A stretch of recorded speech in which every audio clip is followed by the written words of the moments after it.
Gentleman who met me in Kamini Kadam's house. Right there. Hello, how do you do? Nice to meet you. Both of you were there? Yes. All right. May God bless you. How are you keeping? Fine, thank you. May God bless you. Nice to meet you again. Mother, a lady from Kazoo Radio, who is coming as a seeker, Hi. but has also arranged that if an interview is possible. All right. Barbara, Yes, this is Barbara. yeah. So today we should have questioning only, will be good idea. All right.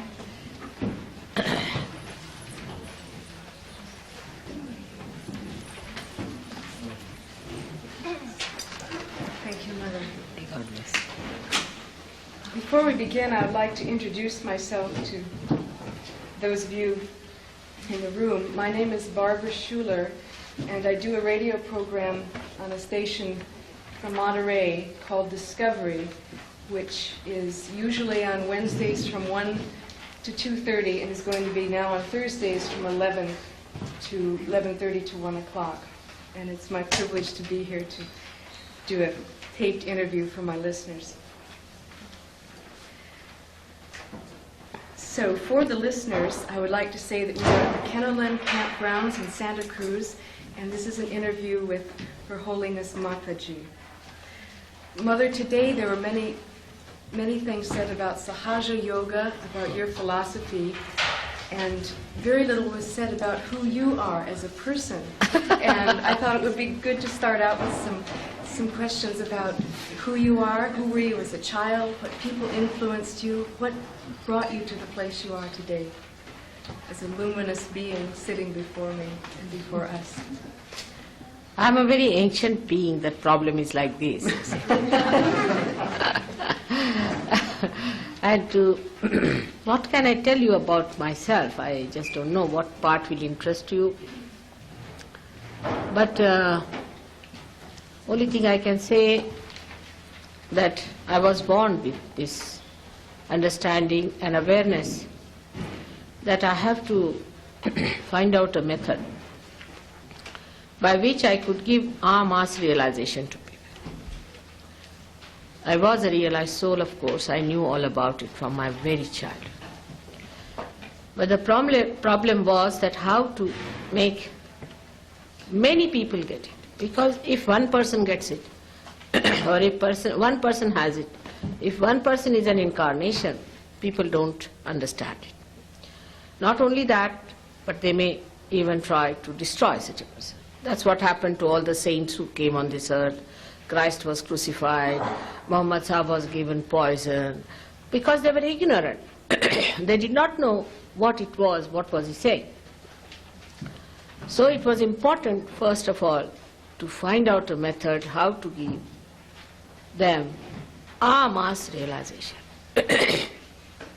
And from that angle, I just thought that this is why I am on this earth, and I have to do this job, for which I wanted to study about human beings. I took my birth in a Christian family, and that too a family which was Protestant family, because I felt that Protestants are fanatics but very sophisticated. And they rationalize everything to such an extent that nobody can see beyond it. So I better take my birth in them. And my father and mother had already taken birth, whom I had chosen as my parents. They were great people, realized souls, and especially my father was a person who knew why I was on this earth. Even my mother knew about it. So a special rapport was between them and me, and they could understand why I was busy meditating or finding out about how to give realization to others. Then I would say my father, who was a very learned man, who knew about 14 languages, who translated Quran-e-Sharif into Hindi, who was a member of the Constituent Assembly. He made our constitution. Also, he was the only Christian to be elected in those days. And then my mother was a honors in mathematics, all very well educated and nice people. They dedicated their life to the cause of freedom of India. And I also felt that that was very important, because if we are not free, we cannot do anything on religious basis. This one thing is to be free from this slavery. And that's how I also helped them a lot, and our whole family suffered a lot. And I went through terrible times at very young age. I was with Mahatma Gandhi also, because he liked me very much as a child, so I stayed on with him. Then I used to come back to study again, go back to him. He used to call me Nepali, because my face is a Nepali face. And he used to talk to me as if he's talking to his grandmother sometimes. It was very sweet, and he was a very sweet man, extremely sweet person to children, very strict with himself and strict with others, elderly people. But with children, he was very, very sweet and kind and would try to learn from children a lot of things. It was surprising how he understood that there's a lot of wisdom with the children sometimes than with the older people who are mixed up. Now we got our independence, and we had a very bad setback because of the partition we had in our country.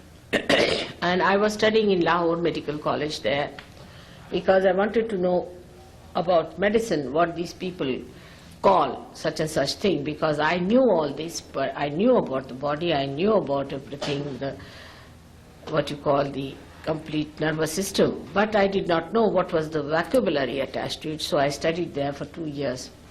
And after that, this war broke out, so I had to discontinue with my studies, and my parents wanted me to get married. And then I found that my marriage was important. I agreed to marry, and I married this gentleman, Mr. C.P. Srivastava.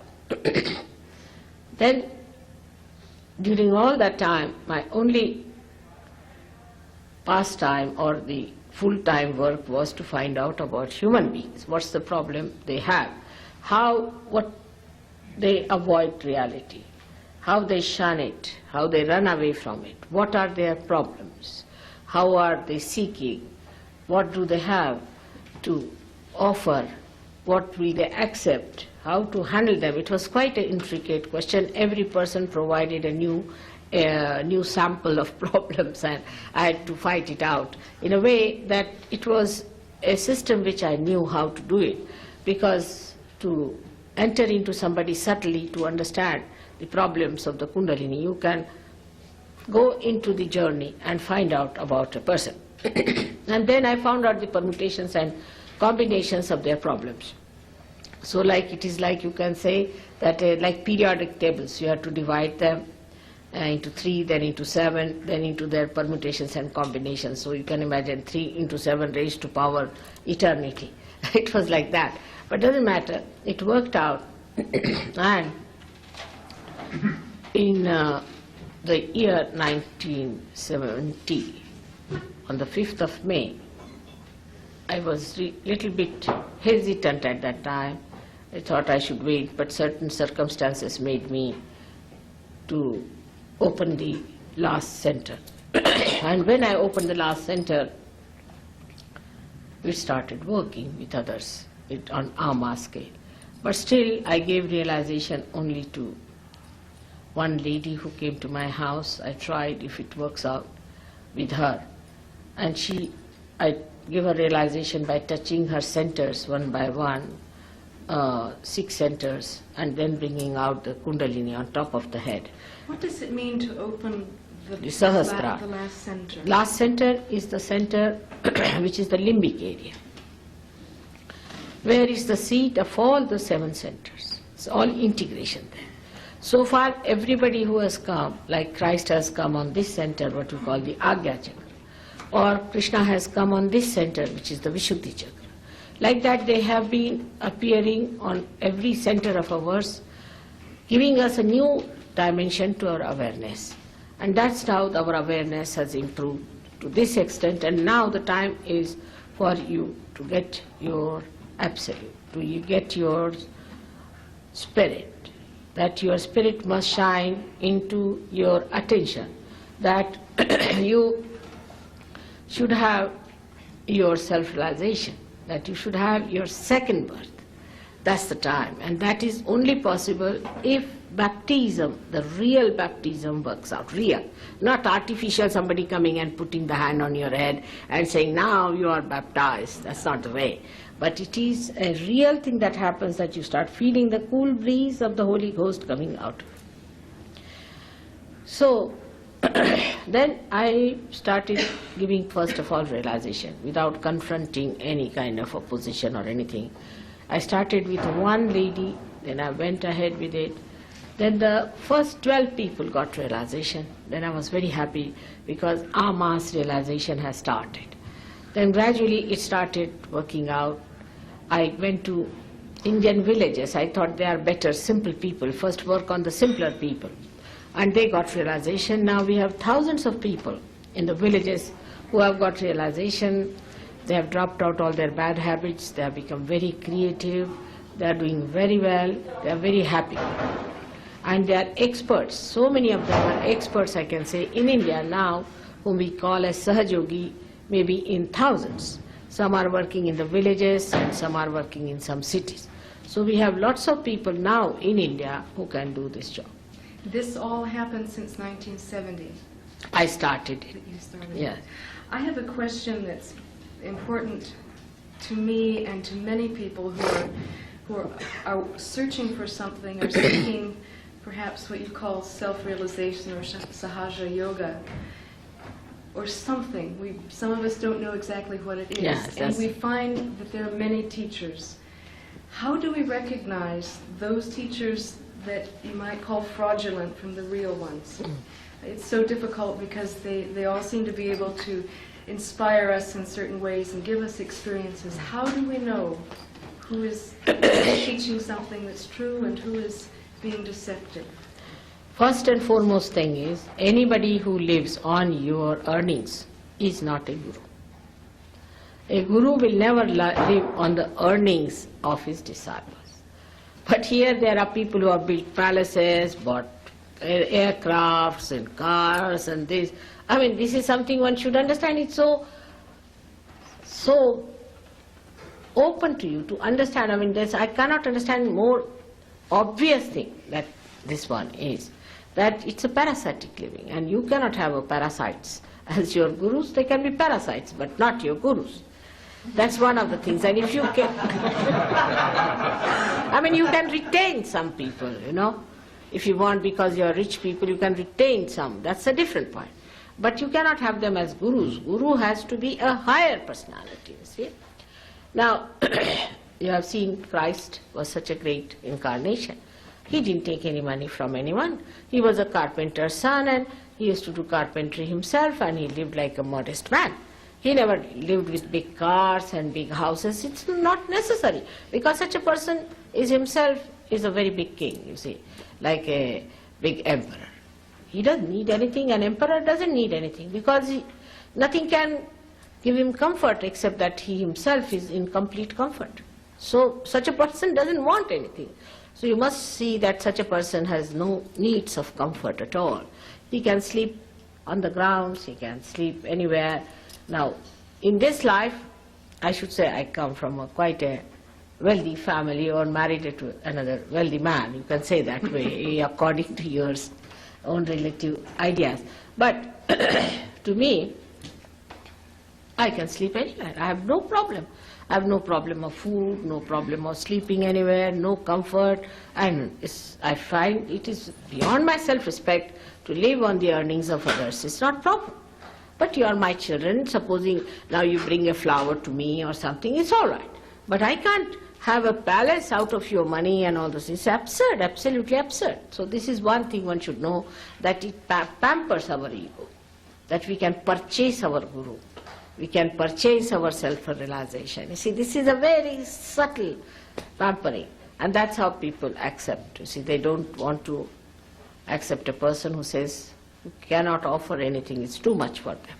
Or maybe that, secondly, could be that people think that if you pay something, then you get attached to it, you go through it, whatever it is. Say you have paid for a ticket and you find that the whole play is horrid, you can't bear it, but you have to go through it because you have paid for it. That's a human nature, you see. That's a human nature. I have seen that they do it, and that's what it works out. But this is very gross level, I'm telling you. But another should be that in these modern times it is promised that you will become prophets.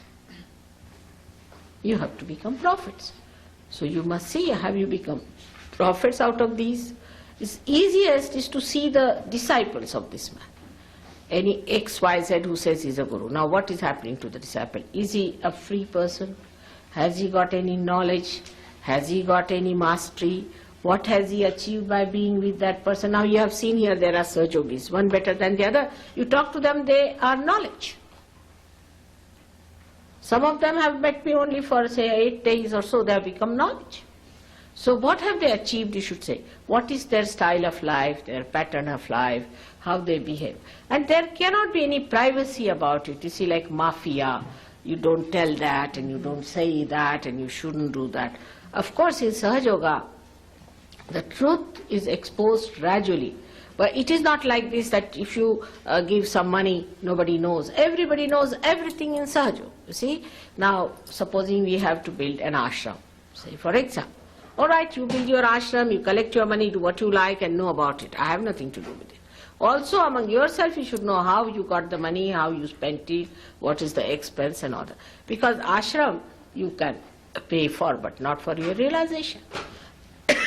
And this is one thing, it's very important, that what you get out of it is important, that you should become a prophet. Have you become a prophet?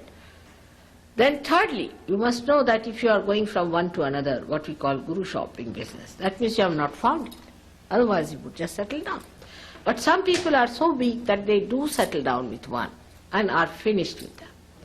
You must always see the people who go to these gurus, what have they got? Have they got their transformation? Because this is the age of transformation. Mataji, what about teachers or gurus who produce miracles? You go to a guru who will materialize something out of the air and say this is divine. This is all jugglery. It's all jugglery. And also, you see, now supposing somebody says, I produce a diamond. Now these people come from India. Why don't they solve the financial problem of India?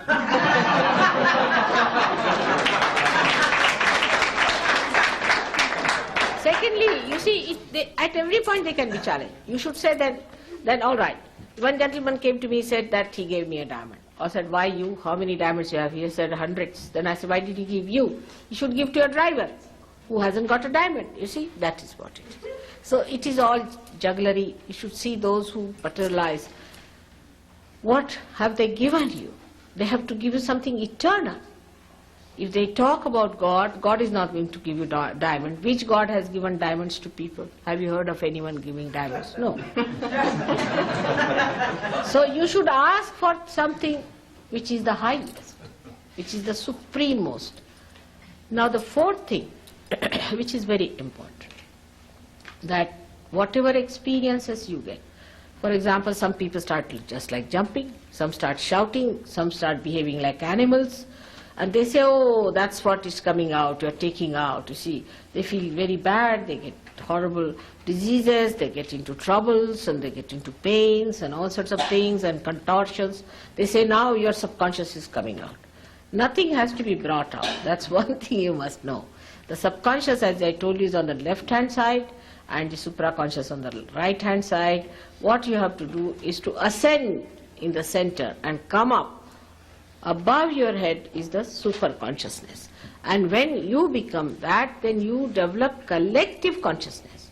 So those who want you to become like frogs, again, you must know that you are not going to become frogs anymore now. That's not anyway evolution. The evolution has to go higher, not becoming frogs or earthworms, you see. And if you start crawling, it is simple mesmerism. Anybody mesmerizes can do these tricks, you see. It's simple mesmerism. And then to believe that now you are surrendered and all that is all nonsense, you see. It has no meaning. to realization. In realization, you just become the master. You become the master of it. There are many people in this country who came and lured you by their talks also, talking big about Brahma, Atma Tattva, this, that and everything. That is not the way you can, that is what is just the pendulum moving from Christian sermon to Hindu sermon, and from Hindu sermon to Islamic sermon, from there to the Rabbi sermon. You see, it goes on like that, you see. That's not the way. You have to rise higher within yourself. And that's why those who lecture about these things are really sometimes can be very, very dangerous. And so many have died of cancer, this, that. I don't know what to say, that people who go to these people get into very bad troubles and suffer so much. And then on top of that, when all this happens, they say, you must suffer. That's a very good excuse, you must suffer. You must pay to suffer. You pay money to suffer. And then people go on suffering. Now one thing I have to tell you, that Christ has suffered for us. We don't have to suffer anymore. Those who deny his sufferings will have to go for suffering. All right, have it. But he suffered for us. There is no need for us to suffer anymore. When he is awakened within us, he takes away all that is our ego, means our karmas, our superego, that is our conditioning, completely removed, and you become one with the divine. There is no need for anybody to suffer. And this idea of suffering is all nonsensical. You should not suffer at all. Good. I'm glad it's over. Mataji, you're called Mother. It seems that in the Hindu tradition there's a special context or meaning of the word mother. What is this meaning? You see, in the Indian philosophy, even in the Christian philosophy it is so, but it has been little bit changed. If you read the books of Essenes, you will find they have described the mother. You see, the Holy Ghost is the mother. When they say about the Holy Ghost, she is the mother. But how can you have, you must reason it out, how can you have a father and a son without a mother? It's a, you see, simple thing like that, you see. So it's the mother only. Holy Ghost is very important. So Holy Ghost is the mother. You see, an absurd thing. I mean, to have such a thing. Even homosexuals cannot have children. It's a funny thing, isn't it? Absolutely absurd. But Christians accepted this. I don't know why. Why didn't they go in to find out what is this Holy Ghost business is? They said it's a mystery. How can you say it's a mystery? When you cannot explain, then better not say anything about it. So Holy Ghost is something hanging in the air. No one knows. It's a mystery. And the rest of it is the Father and the Son. It's absurd. Now, the principle of mother is in every scripture, has to be there. Now the mother's character is that she is the one who is the womb. She is the one who is the mother.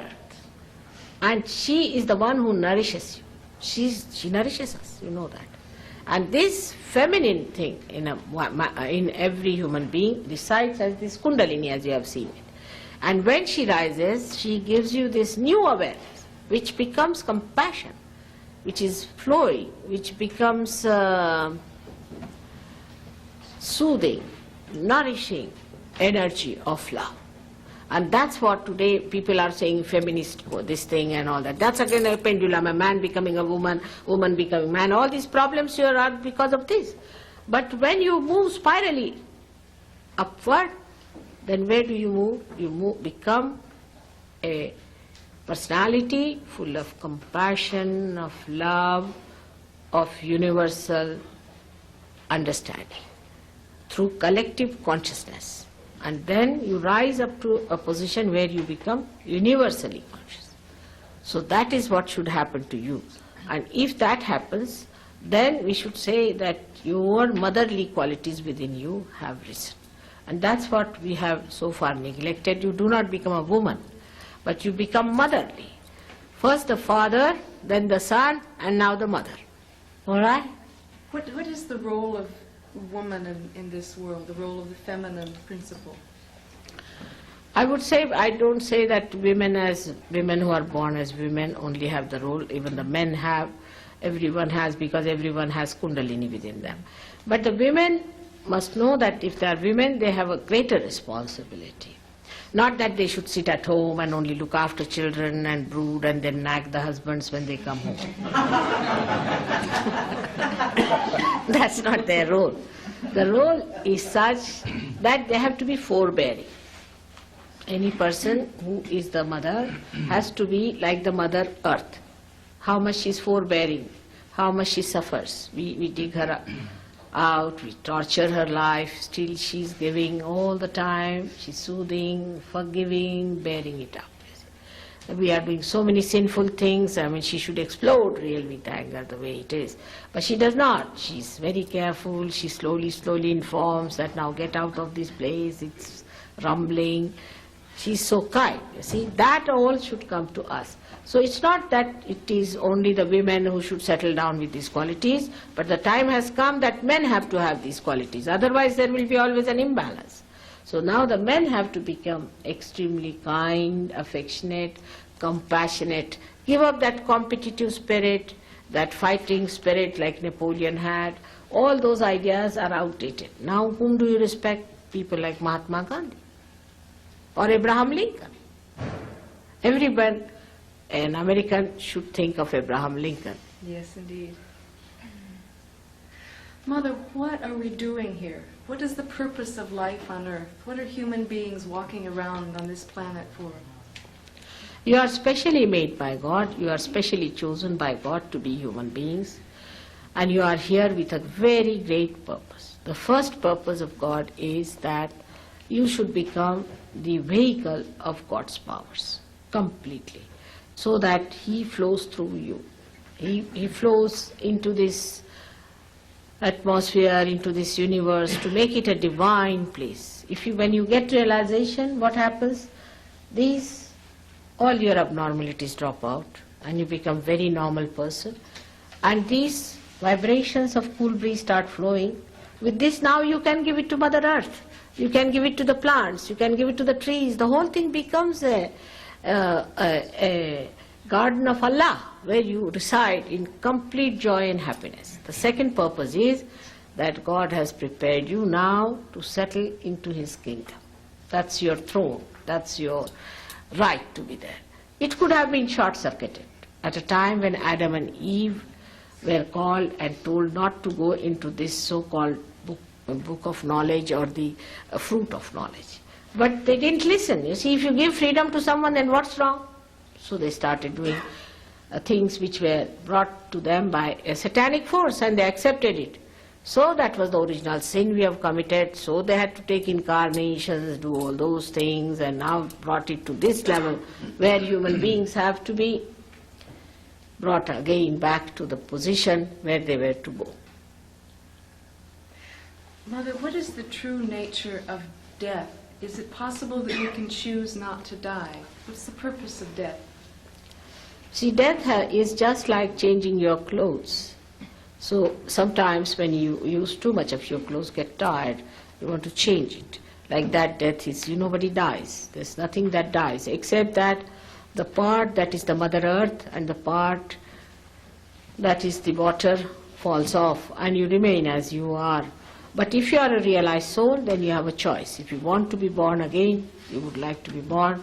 If you don't want to be born, you will not be born. But after realization, it becomes your choice. If you want to die, you can die. If you don't want to die, you need not die. But you won't, because you think that let us die and come back as new people again to help Mother. Many of us have heard discussions or read in books about the evolution of matter, the evolution of substance. What are your views on evolving matter, and how does this relate to our own physical matter in our bodies, our cells? So the matter did go into evolution, you know that. And when the carbon was established, actually our first chakra was established, that's carbon, which is tetravalent, and carbon is the one which started producing amino acids. You see, when amino acids started manifesting itself, then the other processes took place by which the evolution of, say, from amoeba to human stage took place. That also we understand very well after getting realization how we became from amoeba to human stage. And after human stage, we have to achieve our self-realization, means the spirit which is in our heart has to manifest in our attention, or we have to feel it on central nervous system. But what is the relationship between matter and this? We should see that point is important. Now through the matter all our centers are made. For example, the two centers that are down below are made of the Mother Earth principle, and then another one and another one like that. All these elements have contributed to make the centers, and these centers are just like mirrors made, and the reflection of the divine falls on them. Then at a human level, the matter improves so much, goes into such evolutionary processes that the reflection at the heart level improves so much that the spirit shines there, and the Kundalini is properly set for your evolution, which is the epitome of evolution. Like this instrument that is made one by one, first collecting this part, that part, then put together. Now the time has come for you to be put to the mains. Now this has nothing to do with the electricity, if you see. It exists without electricity, but it can carry the electricity. In the same way, we become the lamp, and when we become the lamp, the light can be brought in and we become enlightened. So there is a big relationship between the lamp and the light. But light can not exist without the lamp, so lamp has to be there. Mother, can I ask you a question about sex? Yes, please. It was stated today that sex has nothing to do with evolution the way it's been described in Sahaja Yoga. What does this mean? You see, the thing is that we think that by doing sex or by going into sex we can evolve is absolutely false. You have not become a human being from amoeba to this stage by doing sex, because animals all do sex, everybody does sex. If they do it or not makes no difference. The thing is, the evolution takes place only through your seeking. When you start seeking something, then only you evolve. And the seeking first was for food, if you see in the animals, was for food. You see, sex was spontaneous. They don't think about it, they don't read about it, they don't have any education about it, nothing. Sex comes so spontaneously, just like your breathing, you see. You don't have to have, as you have in your schools now, teaching sex. What is there to teach? I don't understand. I mean, it is such a spontaneous thing. On the contrary, the more you talk about it, the worse it becomes, you see. And the more it becomes a brain thing, you cannot do sex with your brain, you see. So it's all a nonsensical thing. All these things have added to your problems of impotency and all sorts of things in this country. Too much thinking about sex. At the time of sex, you are nowhere. You are lost. So what's the use of such a life, you see? So the people who think about sex too much are really very unnatural people. They are very unnatural. To be natural is to keep it spontaneous, to live very spontaneously. Of course, as an Indian lady, it is too much to speak on details, but I would say that we are not supposed to even say the word sex in Indian life. You see, it's like that, you see. But I think we are very potent people. The amount of children we are producing, you can never produce, even if you want to. So,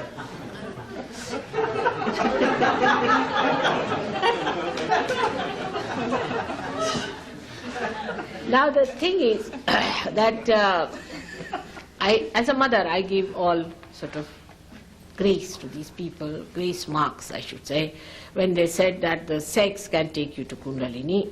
Because, you know, in the beginning, they must have tried something like that. And they must have seen the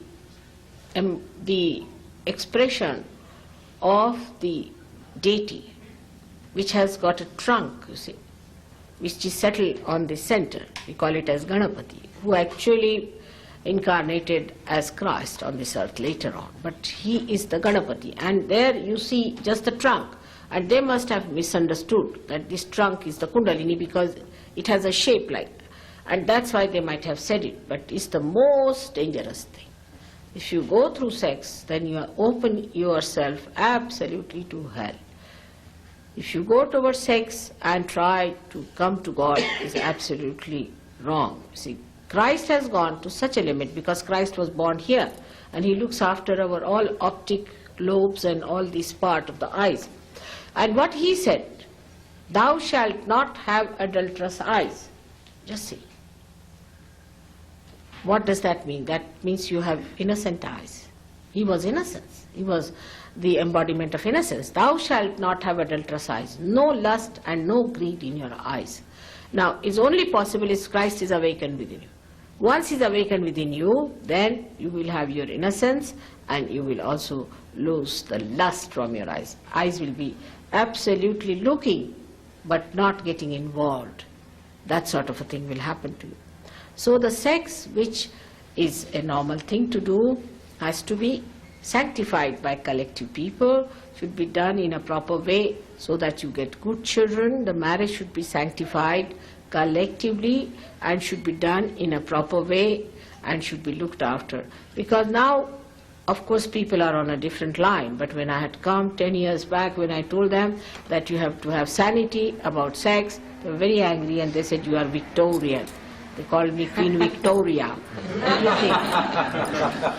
But now I think they have learnt a lesson, because I had told them that you will get a disease which you will not be able to overcome.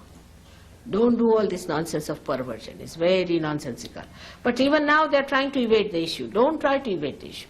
You can be cured of that disease if you can awaken your innocence within yourself. Through the grace of Christ only we can do it. Mother, we have heard that when we learn love, then we shall have will. What is the relationship between love and will? When we'll have love, then we'll have will. Good. Love is when you become the Spirit, because Spirit is nothing but God's love. It's all-pervading power, is Spirit.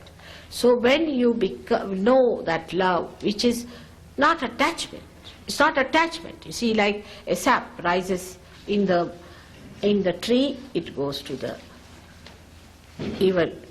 trunk, and then to the branches, to the leaves, to the flowers, to everyone. It doesn't settle down into one flower. If it does, then the flower dies and the tree also dies. So it is not attached, but it is nourishing.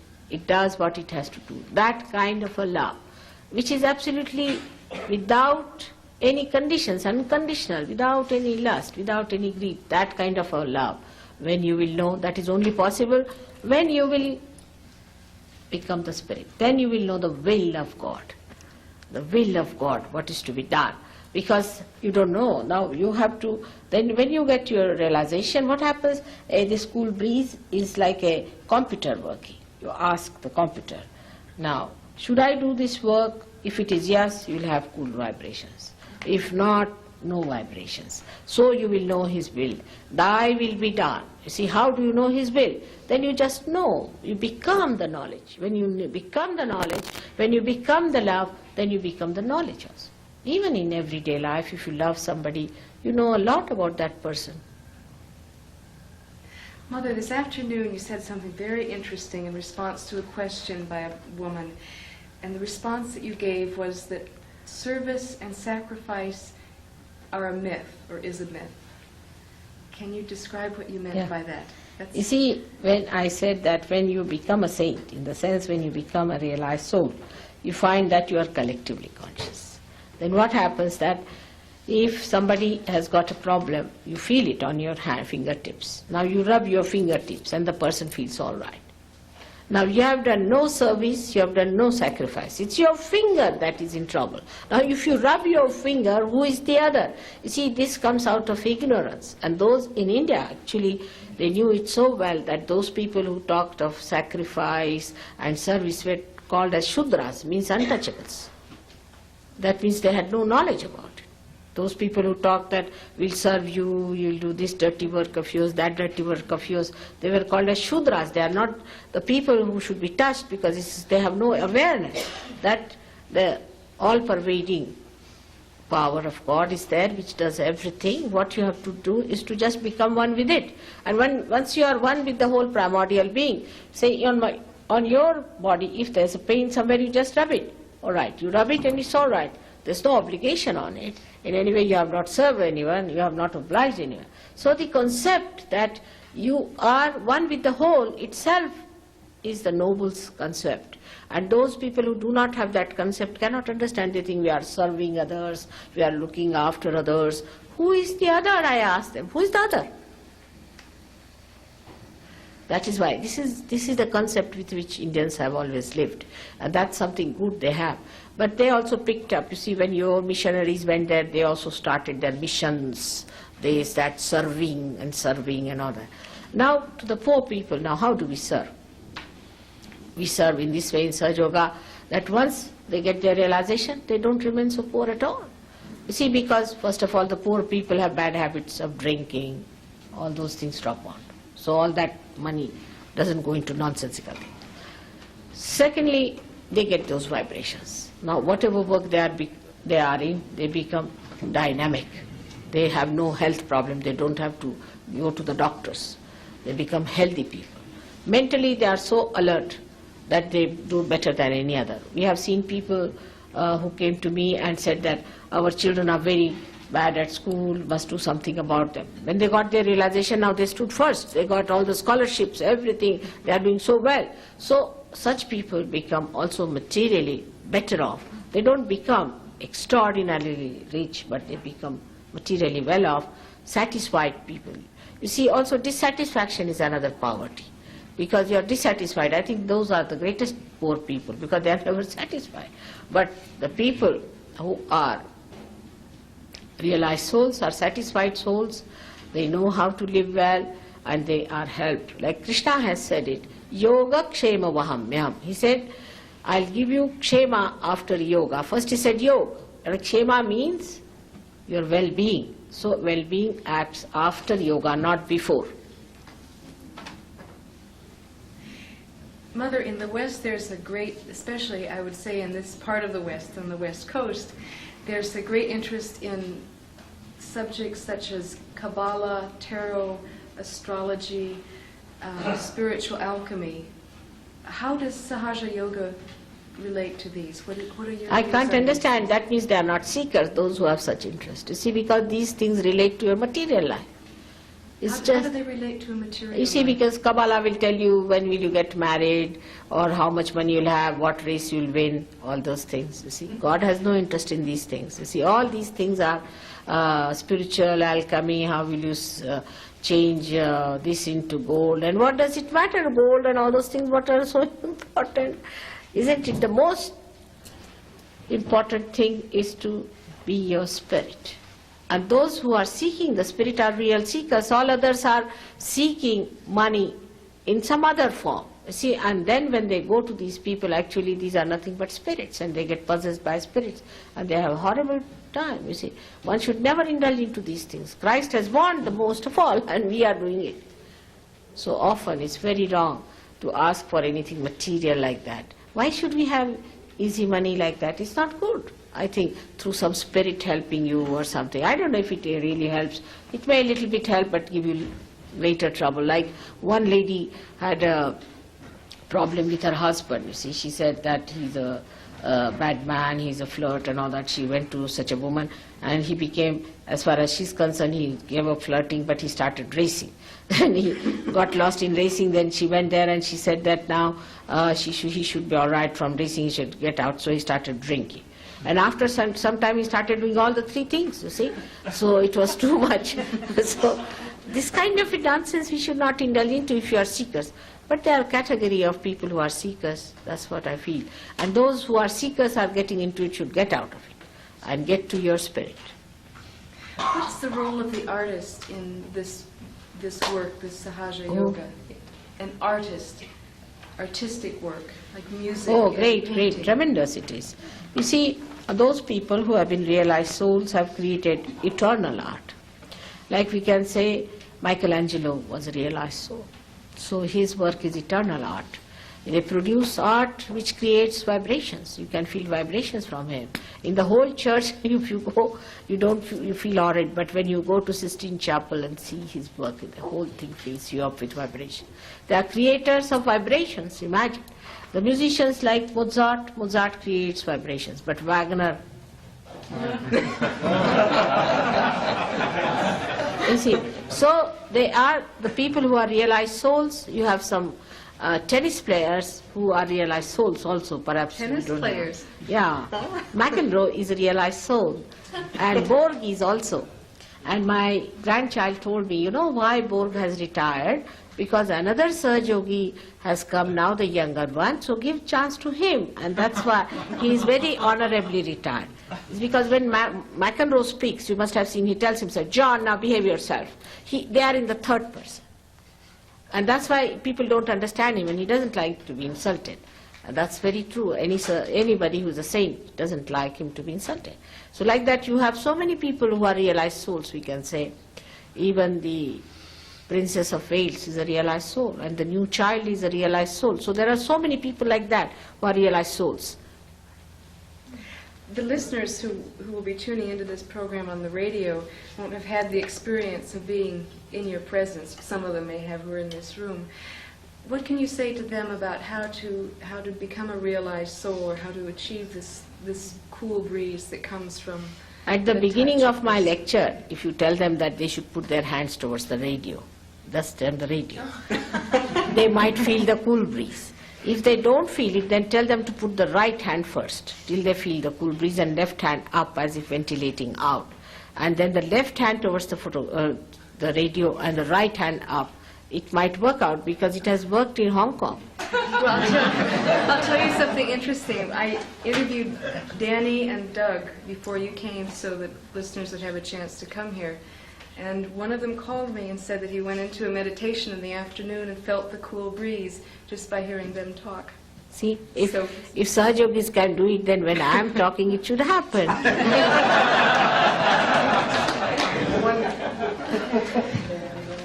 We're about at the end of the interview, and what I want to do now, Mother, is give you a chance to say what's in your heart to say. What is there that you wish to share that has not been said this evening? I have to say that America is a great country in the universe. It has the place of the Vishuddhi Chakra, which is the center of responsibility and discretion. And they have been so responsible so far. They have given such noble ideas of democracy and of freedom and all those things which are really all belonging to God's ideas. And when they talk of all these things, we must know that there is something much more that they can give to the whole world. So many saints are born in this country because they realize that this is the country where they'll be able to prosper better into their spirituality. So it is a very great responsibility of Americans to understand that we have had great leaders, we have had great noble ideals, we have got great saints living here. So many are anxious to come down here. Only thing what we have to do is to establish within ourselves our spirit and to be ready and prepared for this great, tremendous work that is going to come now. And this is what the world has to do. If emancipation of the humanity has to take place, it has to take place only from inside out and not outside in. Another thing I would like to tell, that the danger is not from outside for America, not from anywhere else. It is from within themselves. So be careful. We have to be careful about ourselves, the way we are destroying. When we say what's wrong, we go headlong into our destructions. Human beings should not take freedom as abandonment, but freedom to enjoy completely and fully. The freedom that takes you to a destruction is not freedom. The right idea of freedom must be taken, and people should know that freedom, ultimate freedom, is when you become your own master. When there are no habits, when you cannot be dominated by anything, you are above everything. That's the freedom you have to achieve. And that is why people talked long time back in this country about freedom.